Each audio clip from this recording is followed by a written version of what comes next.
Bonjour, c'est Smartful. Aujourd'hui, je vais vous apprendre quelque chose de fondamental dans l'apprentissage du HTML, les balises. Il est indispensable de comprendre certains points qui peuvent paraître abstraits, mais que vous comprendrez grâce à mon explication. Une fois que vous aurez compris ces concepts, vous aurez compris la plus grande partie du HTML. Donc accrochez-vous et n'hésitez pas à revoir la vidéo s'il y a des points que vous n'avez pas compris. Comme fil rouge de notre apprentissage, on utilise notre projet style Working Girl. Même si vous n'êtes pas fan de mode, ce n'est pas grave. Le but, c'est d'apprendre à faire un site pour partager des photos, des idées ou des inspirations. C'est plutôt cool, non?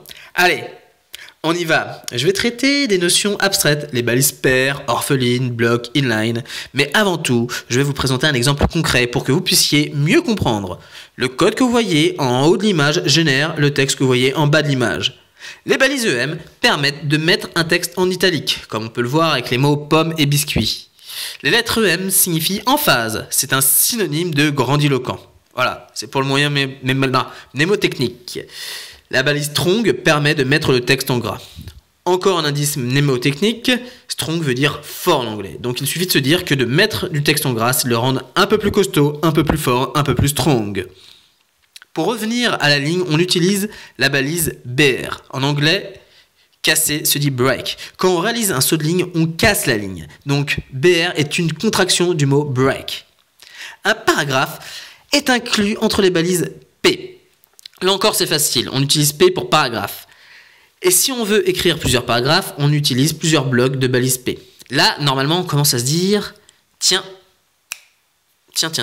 on commence à avoir une première intuition de ce qu'est une balise bloc. Et c'est normal car la balise P est une balise bloc, mais on y reviendra un peu plus tard. On va d'abord faire la distinction entre une balise paire et une balise orpheline. Et c'est très simple, la balise paire fonctionne par paire. On a du texte inclus entre la première et la deuxième balise. Par exemple, un texte inclus dans une balise strong va être en gras. Mais les balises n'appliquent pas toutes un traitement sur un texte, comme c'est le cas de la balise BR pour un saut de ligne, ou la balise IMG pour l'inclusion d'une image. Maintenant, revenons à nos balises blocs, à nos balises inline.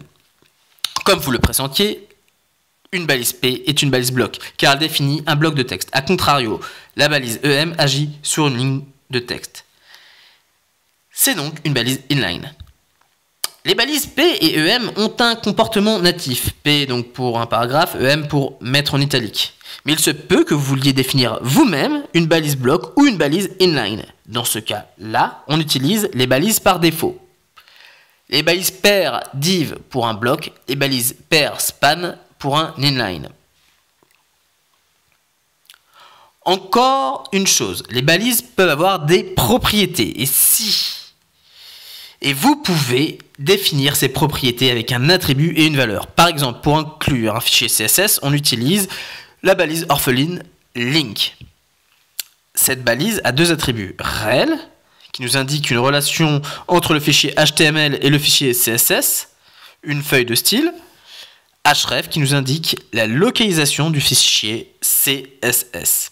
Pour illustrer ce qu'est une balise bloc et l'utilisation de la balise div, j'ai créé 3 blocs de 3 couleurs différentes. Pour distinguer ces blocs, j'ai renseigné les attributs de chaque balise div. Pour information, la balise div vient du mot division. Voilà. Enfin, j'ai surligné en jaune une partie du texte avec l'utilisation de la balise span. Donc, c'est une balise qui peut être utile si on veut définir nos propres effets pour mettre en valeur des éléments du texte. Voilà. Bon, on a vu beaucoup de choses en très peu de temps. C'était très condensé. Donc s'il y a des points que tu n'as pas compris, reste serein. C'est normal. Je te conseille de regarder cette vidéo plusieurs fois. Aujourd'hui et dans plusieurs jours pour être sûr d'assimiler tous les points. C'est pour cela que je fais des vidéos courtes, pour que tu puisses les regarder plusieurs fois. Ce n'est pas une vidéo de divertissement, c'est un matériel d'apprentissage. Aussi, il est important que tu pratiques et que tu mettes en action tout ce que tu viens de voir. Là, c'était particulièrement dense. Donc ne prends pas peur, ce sera plus simple la prochaine fois. Allez. À bientôt.